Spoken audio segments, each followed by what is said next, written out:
Hello everyone, my name is Chandan Singh. So guys, 5 smart words आपके लिए guys. जो सबसे पहला वर्ड है इसे हम कहते हैं on a Vim. On a Vim मतलब ये पूरा ऑन से लेकर विम तक एक छोटा सा फ्रेज कह सकते हैं आप इसे। ऑन अ विम का इस्तेमाल बहुत हो रहा है। क्या होता है इसका मतलब गाइस? मान लीजिए, एक आपको एग्जांपल देता हूँ कि अ, एक घर का सीन है। हस्बैंड सुबह उठे, किचन में गए और अचानक वो बर्तन धोने लगे। वाइफ ने देखा, वाइफ ने सोचा मैंने तो कहा ही नहीं, अपने आप धो रहे, अपनी मर्जी से धो रहे। तो जब आ जाए कि अपनी मर्जी से, यानी कि आपका मन किया और आपने किसी काम को कर दिया, आपने उस काम को किया on a Vim. On a Vim यानी कि आपकी मर्जी से, आपका मन कर रहा था, कोई प्लानिंग नहीं थी, किसी ने आपसे कहा नहीं था। तो ऑन अ विम कुछ भी हो सकता है कि अचानक आपने पिज्ज़ा ऑर्डर कर दिया, तो आपने पिज्ज़ा ऑर्डर किया ऑन अ विम। यानी कि आप कैसे बोलोगे? I ordered pizza on a Vim. I started doing dishes on a Vim. यानी कि मैं एकदम मर्जी से, मेरे मन में आया, मैं करने लगा, तो मन में आ गया on a Vim. I bought a pain on a Vim. ऐसा कुछ प्लानिंग नहीं था, कोई जरूरत नहीं थी, बस ऑन अ विम मैंने खरीद लिया। तो किसी काम को आपने किया ऑन अ विम। आपने ऐसी कोई कोर्स ज्वाइन कर लिया, मन में आया कोर्स ज्वाइन कर लिया। You joined a course on a Vim. तो ऑन अ विम समझ में आ रहा है गाइस? तो आप इसका इस्तेमाल कीजिए। टेंस कोई भी लगाइए, आपको बस लास्ट में ऑन अ विम लगा देना है। तो ये था आपका पहला वर्ड ऑन अ विम। अच्छा है, काफी यूज होता है, बॉलीवुड स्टार्स भी इसका इस्तेमाल करते हैं गाइस।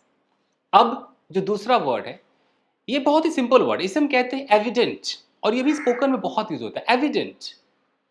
अब एविडेंट क्या होता है? एविडेंट का मतलब है कि कोई भी चीज एकदम साफ साफ दिख रहा है, एकदम क्लियर है, एविडेंट है। इसको आप यूज कैसे करोगे? मैं बोलूं कि ये एकदम साफ साफ है कि तुम गुनहगार हो। It is evident.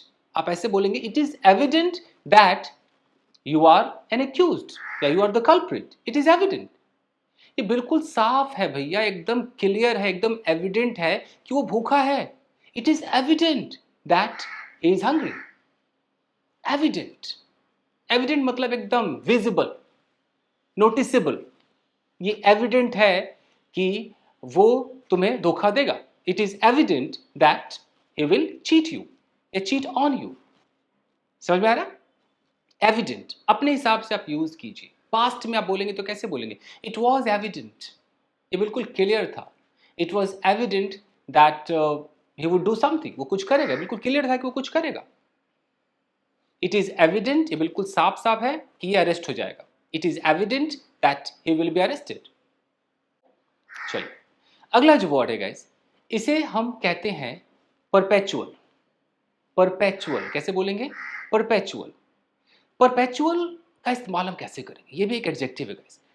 मान लीजिए कि अगर आपके दिल में किसी के लिए कभी ना खत्म होने वाला प्यार हो, कभी ना खत्म होने वाला, तो कभी ना खत्म होने वाले को कहते हैं परपेचुअल। तो आप कह सकते हो it is a perpetual love. मतलब कभी ना खत्म होने वाला प्यार है, परपेचुअल लव। हो सकता है कि आपके मन में एक डर है, एक ऐसा डर है जो कभी खत्म ना हो, कभी ना खत्म होने वाला डर हो, जो चलता रहे, वो डर हमेशा के लिए बरकरार है। Perpetual fear. क्या बोलेंगे? Perpetual fear. आप किसी जगह गए, वहां पर डार्कनेस है, जो कभी खत्म ना होने वाला डार्कनेस है, हमेशा वो डार्कनेस बरकरार रहे, लॉन्ग लास्टिंग। तो क्या बोलेंगे? Perpetual. Perpetual darkness. So I have a perpetual love for you. I don't have any perpetual hate for you.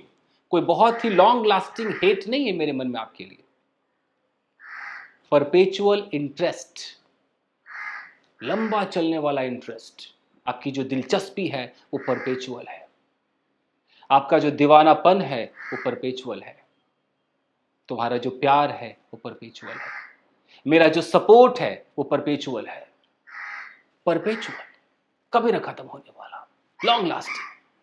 Clear है? चलिए, अगला जो वर्ड है इसे हम कहते हैं स्ट्राइव।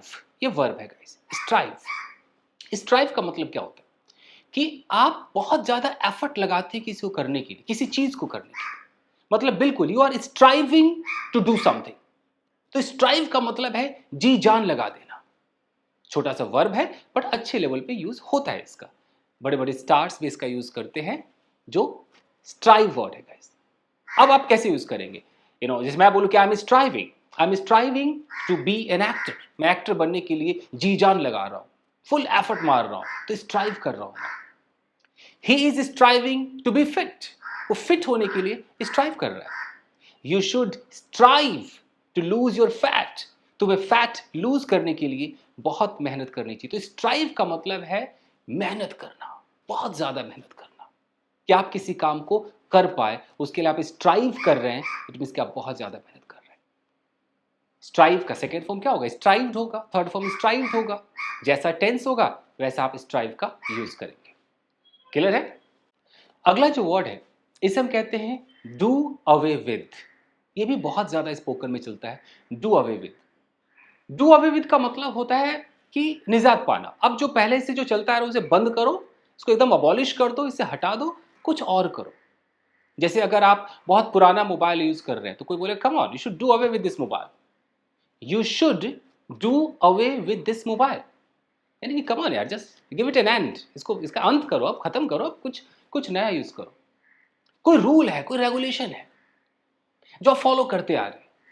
अब आप कह रहे हो I want to do away with this custom, I want to do away with these rules and regulations. Do away with is equal to get rid of, छुटकारा पा लेना। जैसे आप गेट रिड ऑफ कहते हो, वैसे आजकल डू अवे विद चला हुआ है। डू अवे विद मतलब स्टॉप यूजिंग इट। आप इसका इस्तेमाल करना छोड़ दो, आप इसको फॉलो करना छोड़ दो, इसको खत्म करो, इसको एक एंड कर दो, इसको खत्म कर दो। आप कोई भी कस्टम है, रूल है, रेगुलेशन है, आप कोई चीज यूज कर रहे हैं। हो सकता है कि आप हाथों से डेटा एंट्री करते हैं, मतलब आप कुछ लिखते हैं, कंप्यूटर पे नहीं लिखते, तो कोई बोले come on do away with this old style, you should start using computer. Do away with writing your diary. अगर कोई बोले यानी कि डायरी लिखना बंद करो यार, तो डू अवे विद का मतलब है कि उसको एंड कर दो, जो चलता आ रहा है अब कुछ नया करो। यू नो सो जैसे आप कोई पुराना कैमरा यूज कर रहे हो, कोई बोले come on do away with this camera, you should do away with this camera, you should buy something else. कोई आपका टेक्निक है, वही घिसा पीटा टेक्निक, आप कहोगे no no no, I think I should do away with this technique, यानी कि उससे निजात पाना, उसको एंड कर देना, उसको खत्म कर देना। Do away with. कई बार ऐसा भी होता है कि आप अगर इंसान के लिए बोल देंगे I want to do away with this guy, यानी कि मैं इस आदमी से निजात पाना चाहता हूँ, मतलब इसे मार देना चाहता हूँ। कई बार वो जान से मारने में यूज होता है, जैसे कि he did away with him, do का डिड कर दिया, he did away with him मतलब ही किल्ड हिमसेल्फ। तो इसलिए इंसान के लिए यूज करते समय बहुत सोचिए, क्योंकि ये जान से मारने की फीलिंग देने लगेगा। तो चीजों के लिए यूज कीजिए। Do away with old technique, do away with the same type of script, you should do away with same kind of watching same kind of movies, do away with, get rid of। तो ये थे आपके 5 smart words. इन्हें words कह लीजिए, बीच बीच में थोड़े इसमें ईडियम है, कोई प्रेपोजिशनल फ्रेज है, बट ये आपके टोटल वोकैब को स्ट्रांग बनाएगा। और जितने भी मैं आपको वोकैब्स दूंगा गाइज, ये अच्छे लेवल पर यूज होते हैं। मैं बार बार कहता हूं, मैं ऐसा नहीं देता हूं कि डिक्शनरी खोला और आपको कुछ दे दिया। रिसर्च करके देता हूं, जहां पर हाई लेवल पे जो बातें होती है ना, जो बड़े बड़े इंटरव्यूज होते हैं, वो स्पीकिंग में इनका इस्तेमाल करते हैं, वो वर्ड्स मैं आपको देता हूं। तो अगर आप नए हैं तो चैनल को अभी सब्सक्राइब करके जुड़ जाइए, पुराने हैं वीडियो को लाइक कीजिए और बने रहिएगा, इस बहुत कुछ सीखने को मिलेगा आपको। मिलते हैं अगले एपिसोड में। Till then take care, keep practising and have fun. Thank you guys.